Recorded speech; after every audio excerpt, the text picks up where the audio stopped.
Hello, welcome to Gospel in Action. As most of you know, today is Good Friday. Today we are going to learn about why Jesus had to come to this earth and die a brutal and horrifying death on the cross.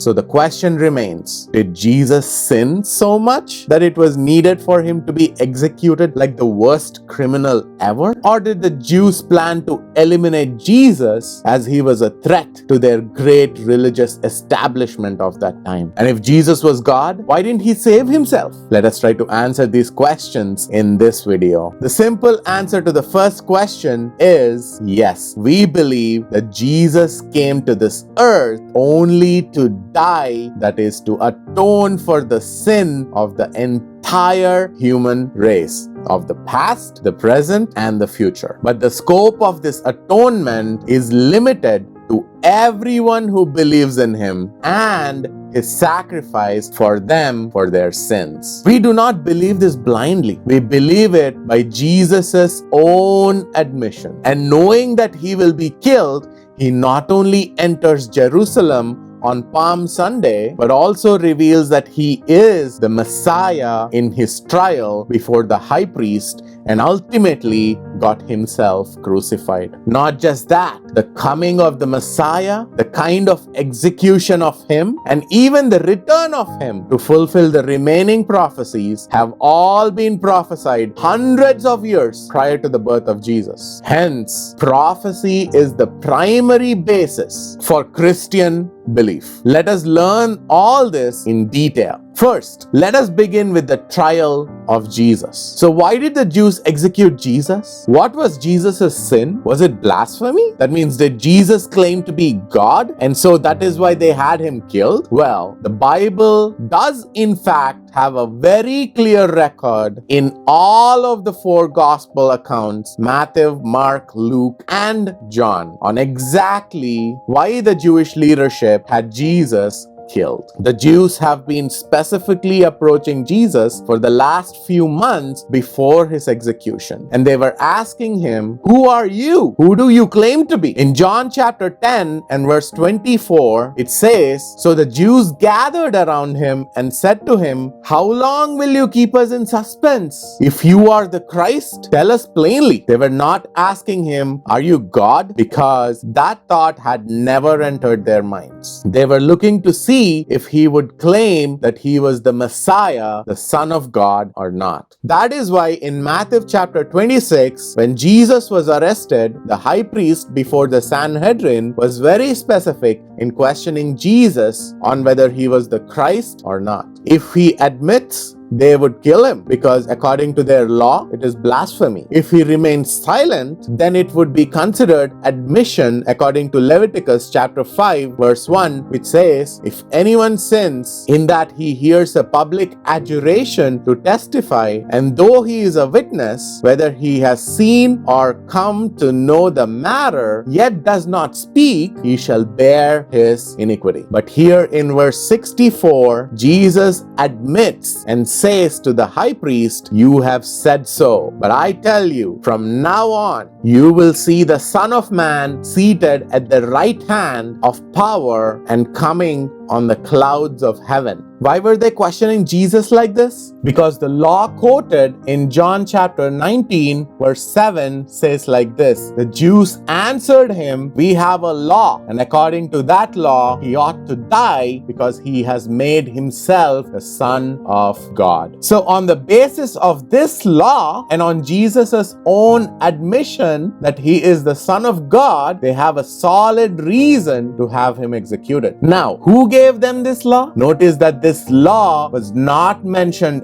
anywhere in the Old Testament book of the Leviticus. So it was not God's law, it was their law. They added it to the book. So it was a man-made Jewish law to execute anyone who claims to be the Son of God. And that is why the high priest tore his robes and said, "He has uttered blasphemy. What further witnesses do we need? You have now heard his blasphemy. What is your judgment?" They answered, "He deserves death." This is according to Matthew chapter 26, verses 65 and 66. This whole trial and Jesus' admission was confirmed when Jesus was brought before Pontius Pilate, who was the governor of the Roman province of Judea at that time. Mark chapter 15 verses 12 and 13 records like this. "And Pilate asked the Jewish crowd present there, 'Then what shall I do with the man you call the King of Jews?' And they cried out again, 'Crucify him!' So they all wanted Jesus to be crucified. Note that the King of the Jews was a very specific phrase referring to the coming Messiah, the Christ. And by the approval of all these Jews, Jesus was executed. So they did not accuse Jesus of being God, but they accused him of being the Son of God, the Christ himself. The Jews still expect that their Messiah would come in the future. Even to this day, they did not accept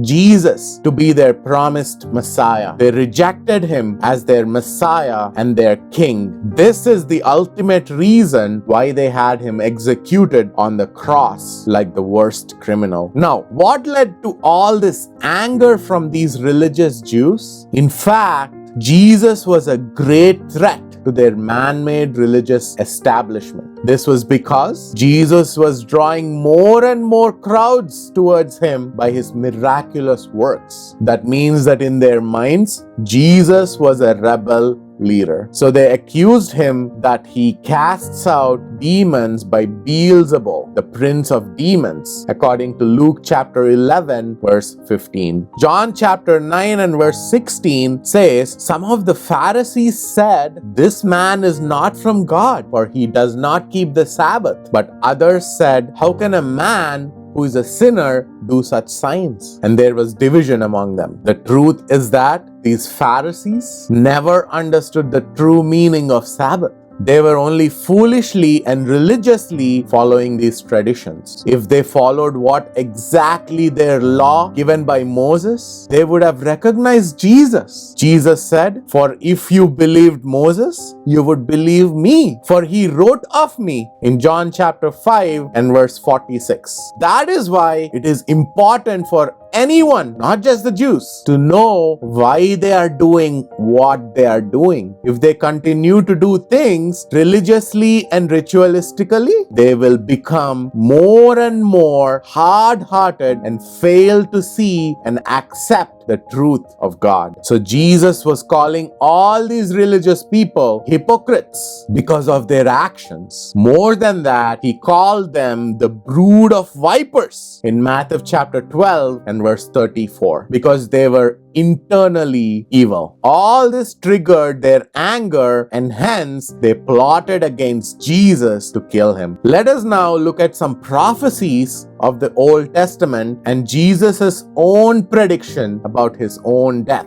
It was prophesied in Psalm chapter 22 verses 16 through 18 that Jesus' soldiers would pierce his hands and feet, cast lots for his clothing, and hurl insults at him. This prophecy was indeed fulfilled in Mark chapter 15 verses 25 to 32 and John chapter 19 verses 23 and 24. Psalm chapter 34 verse 20 prophesied that none of Jesus' bones would be broken. This prophecy was carried out as well in John chapter 19 and verse 33. Zechariah chapter 12 verse 10 prophesied that they will pierce the Messiah, and Isaiah prophesied that Jesus would be despised and rejected by men, and in addition would experience much sorrow and suffering in Isaiah chapter 53. Jesus certainly did face sorrow and rejection. During his ministry, Jesus was rejected by some of his own followers, according to John chapter 6 and verse 66. scribes. He was rejected by the Pharisees, according to John chapter 7, verses 47 to 53. He was rejected by Judas Iscariot, his own disciple, according to Matthew chapter 26,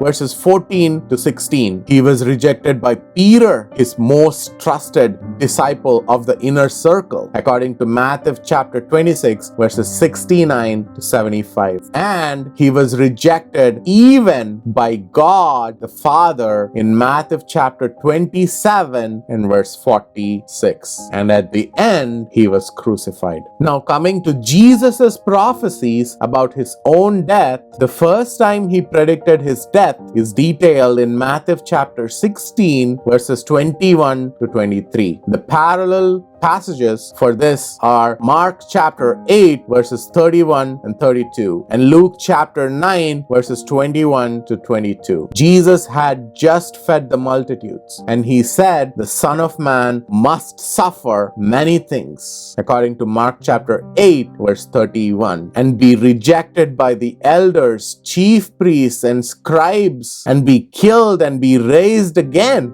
Then Peter began to rebuke Jesus, and Jesus responded, "Get behind me, Satan." Jesus knew that his death must happen. It was necessary in God's plan to save the world, that is, to save the mankind from its sin, and hence he did not save himself.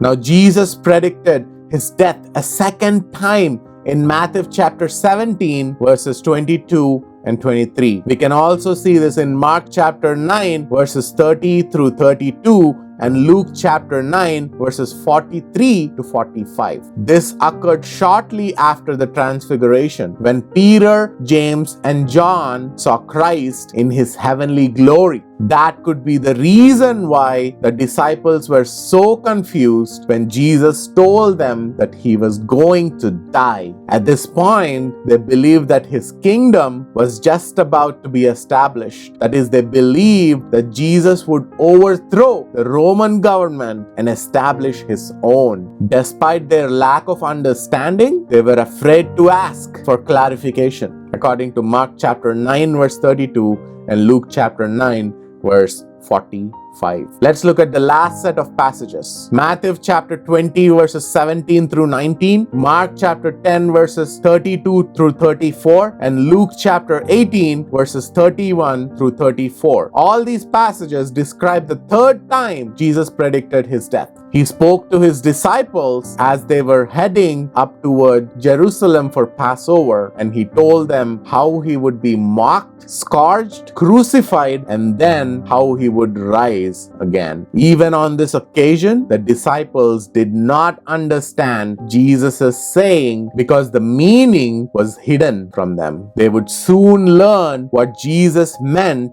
in the events of Good Friday and following. There are many other subtle predictions from Jesus, like when he said, "Leave her alone so that she may keep it for the day of my burial. For the poor you always have with you, but you do not always have me," according to John chapter 12, verses 7 and 8, etc. So Jesus intentionally came to earth to die for our sins. Jesus gave his disciples predictions about his death and the events that followed. He did that so that when it does take place, they may believe, according to John chapter 14 and verse 29. So the whole purpose of his death on Good Friday is for all of us to believe in him, that is, for all of us to have eternal life. This is the reason why we remember his sacrifice today and give him thanks for what he did for us. The good news is that the grief of his